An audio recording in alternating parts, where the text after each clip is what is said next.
All right, in today's video, I'm gonna give you my final thoughts slash analysis on some plays about the Ohio State and Clemson game. Just got a few more things to say, hammer home a point that I already made, and then we're off to just watching this national championship game and ending this 2019-2020 season. So what I'm gonna talk to you about is how Clemson's running of Trevor Lawrence, it was intentional and it was very genius with what they did toward the end of the game. And also I'm gonna show you once again that Ohio State struggles were on them. Like, they just completely missed opportunities. And I'm going to show you that again. So we're going to start with the Trevor Lawrence and Clemson running game. So immediately in the third quarter, 9 minutes, 30 seconds left. It's 2nd and 7 on this play. They're in the shotgun. ETN is set to the right. You go 3 wide, 2 to the left, 1 to the right. They have 1 tight end in line on the left side. Ohio State shows a single high safety man coverage look here with 7 in the box. At the snap, Trevor Lawrence and ETN give the inside dive look again, as if ETN's about to run a dive play up the middle or straight ahead, just like they did earlier in the game, actually. And I showed that to you in the previous analysis about the Clemson running game. They immediately flip to a speed option look instead, in which Trevor Lawrence and Travis Etienne go to the right, with Trevor Lawrence having the option to pitch to the right to Etienne. Trevor Lawrence keeps it for only about a 2-yard gain. Chase Young and Brandon Browning, the linebacker, play this very well and stop him. And look how aggressive they are in attacking Trevor Lawrence. That's very important because I'm about to show you something that Clemson took advantage of. So in the fourth quarter, with Ohio State up, by the way, 23-21, it's the fourth quarter, 1 minute, 58 seconds left. Clemson's down. They're in a shotgun here. Under 2 minutes left, ETN is set to the right. 3 wide, 2 to the left, 1 to the right side, 1 tight end that's an up back on the left side. So it's basically the same formation as the previous play, except the tight end's in a slightly different position. Ohio State showing that same single high safety off man coverage look with 7 people in the box again, which is basically a cover 1 look. Clemson with the nice design again here. Notice that the center and the tight end pull to the right as soon as the ball is snapped. Also, Trevor Lawrence immediately pulls the ball down and gives the impression of a QB draw or QB dive, basically, like he's running straight ahead. Also, Travis Etienne takes off upfield, most likely to block, at least in the mind of the defense. Everything is looking like a designed QB run, probably a dive. You have to notice that the rest of the offensive line is pass blocking, and even the ones who pulled ended up pass blocking, basically. No one sought to get upfield. That should have been an indicator immediately for the Ohio State defense. The whole Ohio State front 7 came forward through to stop the QB run. And remember, Clemson has been running Trevor Lawrence all game. So of course they're not gonna second guess this. They gotta attack Trevor Lawrence and stop. But you can't blame them for the aggressiveness here. They saw it all game. Trevor Lawrence suddenly pops up from his run look and pulls a Tebow jump pass to the open ETN that's up the seam.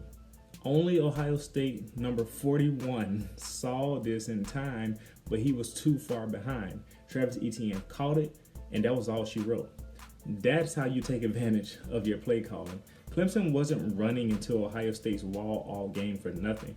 Clemson is playing chess out here with Ohio State, and they saved this play for when they would need it at a crucial time in the game. It probably would have worked earlier if they needed it too, but they saved it as an ace in the hole to seal the game. And that's just well done in the coaching department. That's really all I got to say on that point, that Clemson really brought their A game even on just this little segment of their game plan here. It's just to run Trevor Lawrence and build something off of it and use it at the right time. The little things can make a difference when it comes to big games, because the teams will play a close game. So I'm going to go on to the other half of what I said I was going to talk about, which is Ohio State missing out on opportunities to win this game. I'm just going to go ahead and jump right into the analysis of these plays. Third quarter, 8 minutes, 37 seconds left. It's the 4th down, 4th and 6 here. Ohio State forces Clemson off the field on this, on the 15-yard line, on Clemson's 15-yard line. So this is going to be excellent field position when they get the ball back. And they commit this roughing the punter penalty that would have placed them on the 45-yard line, because that's where their returner fair caught the ball. Now, some of you may say, well, this should have been running the kicker. You can debate that. It's a little questionable, but according to the rules, you can easily interpret this as a roughing the kicker, in my opinion, based upon, just the wording and how one can see it.